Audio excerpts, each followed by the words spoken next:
Yeah guys, it's your boy uNtando Bafethu njengoba nazi-ke ngihlezi ngihambi kodwa namhlanje ngihamba nobaba wami. So baba wami cositshele baba wami njengoba lesikole sethu asibe munye siphume no100%. Usizwe njani?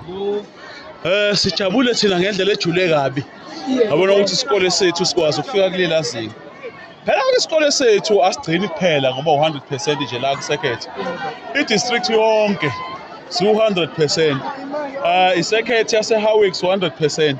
Futhi ke siyisikole isikole esikhiphe o-bachelor pass abaningi.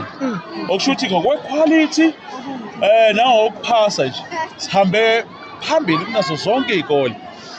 Into esiyimisele ngayo futhi kulonyaka nje ngobuqala na kanjani futhi sokuphinda lokho esisikwenzile ngoba bafundi futhi abahle kakhulu abayimisele abazokwazi ukufinyelela kuleli zinga esibafisela ukuthi bafinyelele kulona.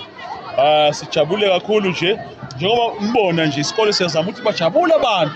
Yabona kungafundwa kuphela ukuthi kubuye kube khona nenjabulo ngoba kade ngiperforma nje shoba nabanye kade sine Valentine's Day. Kusho khona lokho ukuthi sizama ukwakha isikole sijabule-ke isikole esiphasayo. Siyabonga kakhulu baba wami. Nizoleke nani i-Asibe Bafethu. Siyabonga kakhulu. Ngicela ningakhohlwa ukulike, nifollow, nisubscribe. Danko. Siyabonga.